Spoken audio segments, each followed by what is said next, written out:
నిన్న సాయంత్రం 6:30 నుంచి మధ్యరాత్రి వరకు కూడా అన్ని ఎగ్జిట్ పోల్స్ చూసాం. ఏదైతే ముందు నుంచి చెప్తున్నామో ఇటు ఆంధ్రప్రదేశ్లో కానీ భారతదేశంలో కానీ ఇక్కడ జనసేన, టీడీపీ, భారతీయ జనతా పార్టీ కూటమి ఆంధ్రప్రదేశ్లో, అలాగే భారతదేశంలో ఎన్డీఏ రెండు కూడా బ్రహ్మాండమైన విజయం సాధిస్తున్నాయి. ఏదైతే ముందు నుంచి కూడా ప్రధానమంత్రి నరేంద్ర మోడీ గారు 400 సీట్లు పైచిలుకు అన్నారో, ఈరోజు భారతదేశంలో క్రెడిబిలిటీ ఉన్న ఆల్ ఎగ్జిట్ పోల్స్ ఎక్కడ కూడా తేడా లేకుండా అవే చెప్తున్నాయి. ఆంధ్రప్రదేశ్లో కూడా ఈ 5 సంవత్సరాలు జగన్మోహన్ రెడ్డి వైఎస్ఆర్ కాంగ్రెస్ పార్టీ ప్రభుత్వం చేసిన నేరాలు, ఘోరాలు, ప్రజా వ్యతిరేక విధానాలు, దౌర్జన్యాలు, అక్రమాలు, అవినీతి ఏదైతే ప్రజలు చూసి విసిగి కసిగా ఓట్లేశారని ముందు నుంచి మేము చెప్తున్నాం. నిన్న ఎగ్జిట్ పోల్స్లో అదే నిజమైంది. ఏది ఏమైనా కానీ ఇటు తెలుగుదేశం పార్టీ కార్యకర్తలకు, నాయకులకు, జనసేన పార్టీ కార్యకర్తలు, నాయకులకు, ముఖ్యంగా పవన్ కళ్యాణ్ గారికి, అలాగే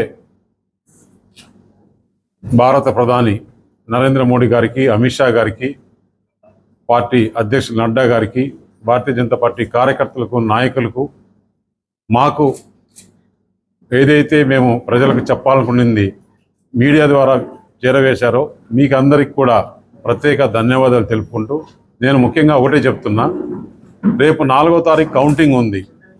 కౌంటింగ్లో అందరూ కూడా, మా ఏజెంట్లందరూ కూడా జాగ్రత్తగా ఉండాలి.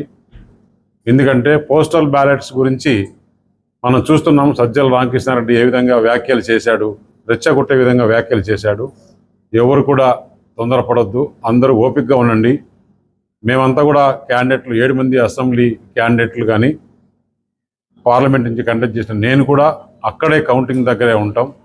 ఆఫీసర్లతో ఎప్పటికప్పుడు మాట్లాడతాం. ఎలాంటి తొందరపడాల్సిన అవసరం లేదు. వాళ్ళు కావాలనే పోలింగ్ ఆటంకాలు కల్పించాలా, లేకుంటే అక్కడ ఇది లేదు, సీల్ లేదు, అది లేదు అని చెప్పేసి ఏజెంట్లు కొందరు చేసేది ఉంది. అవన్నీ కూడా ఏం లేదు, మేము అక్కడే ఉంటాం కాబట్టి ఏజెంట్లు కూడా ఎవరు తొందరపడొద్దు, ఓపికగా ఉండాలి. కౌంటింగ్ అయిపోయి లాస్ట్ స్టేజ్ సర్టిఫికేట్ తీసుకొని కౌంటింగ్ క్లోజ్ అయ్యేంత వరకు కూడా ప్రతి ఒక్క ఏజెంటు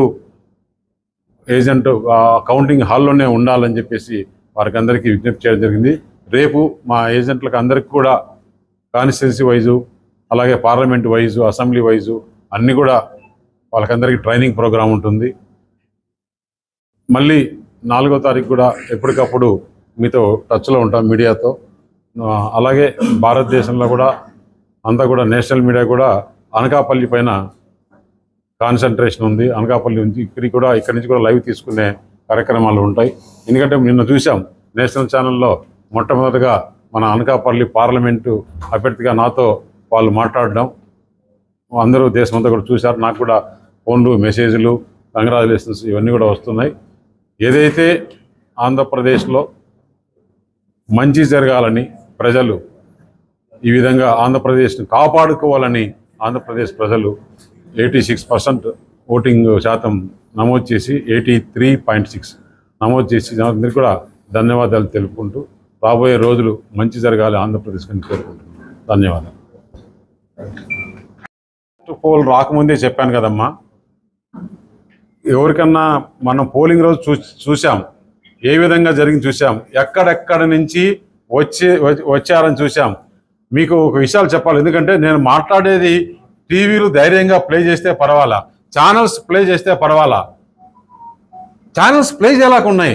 నిన్న కూర్చొని డిబేట్ చేస్తున్నారు. ఆంధ్రప్రదేశ్ కంట 3,40,000 మంది వచ్చారు నా లెక్క అంటే, పక్కన ఇంకొక ఆయన అబ్బా ఎంత లెక్క నువ్వు ఎంత మేధావి అని తప్పట్లు కొడుతున్నాడు. అంటే ఒక డోలు కొడితే ఒక దెబ్బలా వాయించినట్లు లెక్కలు ఎక్కడ తీసుకున్నారు. ఆంధ్రప్రదేశ్కు రావాలి అంటే 15 దారులు ఉన్నాయి. ఇతర రాష్ట్రాల నుంచి. హైదరాబాద్ నుంచి రావాలంటే దాదాపు 5-6 దారులు ఉన్నాయి. నల్గొండ పైన రావచ్చు, ఖమ్మం పైన రావచ్చు, కర్నూలు పైన రావచ్చు, భద్రాచలం పైన రావచ్చు. అలాగే అట్లా తెలుగులూరుపేటకు మాచర్ల మీదుగా పోవచ్చు, బస్సుల్లో పోవచ్చు, రైల్లో పోవచ్చు, కార్లలో పోవచ్చు. వాళ్ళకి ఏ విధంగా ట్రాన్స్పోర్ట్ ఉంటే ఆ విధంగా ట్రాన్స్పోర్ట్ పోవచ్చు. ఒక చెక్ పోస్ట్ కాదు, దాదాపు నేను లెక్కలేస్తే దాదాపు 17-18 చెక్ పోస్ట్ రాష్ట్రం నుంచి, తమిళనాడు నుంచి వచ్చేవాళ్ళు ఎక్కడి నుంచి వస్తారు, కర్ణాటక నుంచి వచ్చేవాళ్ళు ఎక్కడి నుంచి వస్తారు, రాయచూరు నుంచి వచ్చేవాళ్ళు ఎక్కడి నుంచి వస్తారు. ఇన్ని లెక్కలు లేకుండా అసలు ఎన్ని వెహికల్స్, ఒక్క రోజుకు 30-40 వేల వెహికల్స్. దాని తర్వాత నేను రాత్రి 2-3 వరకు కూర్చొని నేను పడుకోలా. వాళ్ళు చెప్పిన ఛానల్స్లో నేను ఎన్హెచ్ఏతో మాట్లాడి అన్ని రోజులు ఎన్ని వెహికల్స్ వచ్చినాయని ఎన్హెచ్ఏ డిపార్ట్మెంట్ చెక్ పోస్ట్ దగ్గర నుంచి ఇచ్చా. ఆ ఛానల్స్ నన్ను ఈరోజు పిలిస్తే నేను వచ్చి చెప్తా ఒక్కొక్క రోజు ఎన్ని వెహికల్స్ వచ్చాయి, ఏ టైమింగ్లో కూడా ఎన్ని వెహికల్స్ వచ్చాయి అనేది. బస్సులో స్పెషల్ బస్సులు ఎన్ని వచ్చాయి, స్పెషల్ ట్రైన్స్ ఎన్ని వచ్చాయి, ట్రైన్స్లో ఎంతమంది టికెట్లు బుక్ చేసుకున్నారు, మొత్తం డేటా ఇస్తాను. ధైర్యం ఉందా మీకు పెట్టుకునేదానికి? డోలు దబలా కొట్టుకునేదానికి కాదు, కూర్చొని. ముందు ఉంది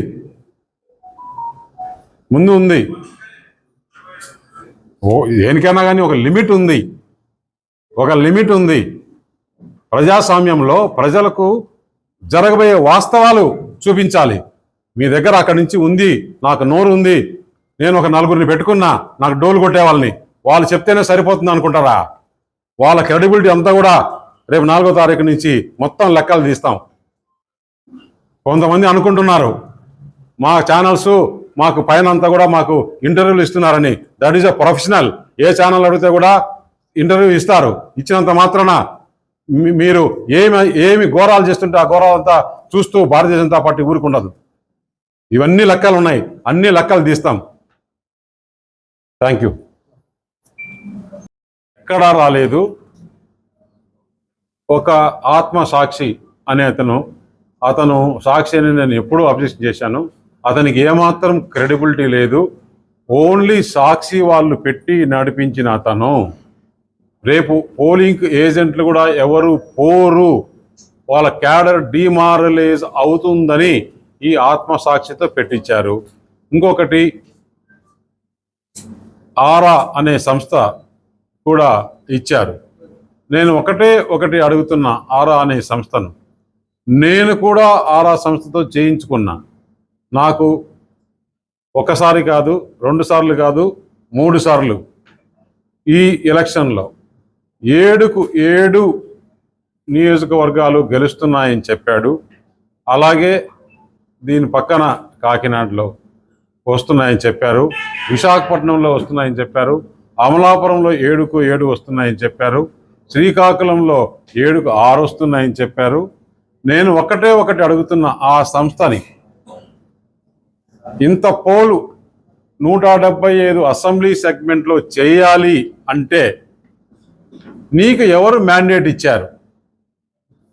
175 అసెంబ్లీ నియోజకవర్గాలు, 25 పార్లమెంట్లు చేయాలి అంటే దాదాపు 8 నుంచి 10 కోట్లు ఖర్చు అవుతుంది. ఈ ఆరా సంస్థకు ఎవరు డబ్బులు ఇచ్చి చేయించారో అది చెప్పలేదు. అలాగే కొంతమంది మంత్రులు ఓడిపోతున్నారని, 90% ఆఫ్ ది మినిస్టర్స్ ఓడిపోతున్నారని చెప్పాడు. అది నిజమే అనుకుందాం. దాంట్లో అతను చాలా తెలివిగా, టెక్నికల్గా కొంతమంది మంత్రులు అతి స్వల్ప తేడాతో గెలుస్తున్నారు అని చెప్పాడు. అతి స్వల్ప తేడా అంటే రేపు అతను నేను చెప్పాను కదా, ఓడిపోయిన తర్వాత నేను చెప్పాను కదా అతి స్వల్పం అన్నాం, అది ఎలాగైనా జరగచ్చు, ఎర్రర్ ఉండొచ్చు అని చెప్పేసి. మరి మిగతా కాన్స్టిట్యున్సీలు రీజన్ వైజ్ ఎందుకు చెప్పలేదు? ఉత్తరాంధ్రలో ఇన్ని వస్తాయి, కోస్టల్ ఆంధ్రాలో ఇన్ని వస్తాయి, రాయలసీమలో ఇన్ని వస్తాయి అని చెప్పలా. మనం చూసాం access my India, access India today వాళ్ళు గత 7 సార్లు, అంటే ఇటు కర్ణాటకలో కానీ, పోయినసారి ఇదే మై యాక్సెస్ ఇండియా 22 నుంచి 25 పార్లమెంట్లు వైఎస్ఆర్సీపీకి వస్తాయని చెప్పిన సంస్థ అది కాదా? వారు ఒక్కరే 22 నుంచి 25 వస్తాయని చెప్పింది. నిన్న తెలంగాణలో రీజన్ వైజ్ కరీంనగరు, ఆదిలాబాదు, నిజామాబాదు ఏ విధంగా వస్తుంది, హైదరాబాదు సరౌండింగ్స్ రంగారెడ్డి ఏ విధంగా వస్తుంది, కరీంనగర్, వరంగల్, నల్గొండ, ఖమ్మం ఏ విధంగా వస్తుంది అని చెప్పిన సంస్థ క్లియర్గా ఏ విధంగా చెప్పిందో ఆ విధంగా చెప్పింది. ఇక్కడ మస్తాను ఇచ్చిన దాంట్లో 90% మంత్రులు ఓడిపోతుంటే 1.1% తేడా అని చెప్పేసి ఓట్ షేర్ ఇచ్చాడు. ఇదే మై ఇండియా యాక్సెస్లో, ఇండియా టుడేలో 13%, ఒకవేళ ఎర్రర్ ఏదన్నా 2%, 1%, 3% ఉన్నా కూడా ఆంధ్రప్రదేశ్ రాష్ట్రంలో ఈ కూటమి స్వీప్, అంటే మామూలుగా అయితే తుఫాన్ కూడా కాదు ఇది. నేను పోలింగ్ సరళి చూసి నేను మీడియాతో మాట్లాడినా, మళ్ళీ ఆ రోజు ఎగ్జిట్ పోల్ రోజు మాట్లాడతానని చెప్పినా, అందుకే ఈ రోజు మీతో మాట్లాడదామని ఇక్కడికి వచ్చా. ఆ రోజు మీరు అందరూ చూసింటారు, పోలింగ్ దగ్గర ఎక్కడెక్కడ నేను బూతుల దగ్గర నుంచి బయటకు వచ్చి ఇది తుఫాను కాదు సునామీ అని చెప్పాను. అదే ఈరోజు రుజువైంది. ఇంకా సునామీ కన్నా కూడా పెద్దది ఏదైనా ఉంటే అదే అవుతుందని చెప్పేసి రేపు 4వ తారీఖు మనం అందరం మళ్ళీ ఇక్కడే కూర్చుందాం, మాట్లాడుకుందాం. చెప్పాలి, నీకు 175, 25 పార్లమెంట్లు చేయాలంటే దాదాపు 10 కోట్లు ఖర్చు అవుతుంది. 10 కోట్లు ఏ సంస్థ చేయించింది? ఇది ఏదైనా ఒక పొలిటికల్ పార్టీ చేయించిందా, లేదు ఇంకొక క్యాండిడేట్లు ఏమైనా చేయించారా? ఎవరు చేయించినారు అని చెప్తే ఆ సంస్థకు క్రెడిబిలిటీ ఉంటుంది. ఆయనకై ఆయన ఓన్గా చేసుకున్నంత అవసరం ఉందా? ఆయనకై ఆయన చేసుకున్నంత అవసరం ఉందా చెప్పండి. ఎందుకంటే నేను ఒక సంస్థ పైన ఎక్కువ మాట్లాడితే కూడా బాగుండదు.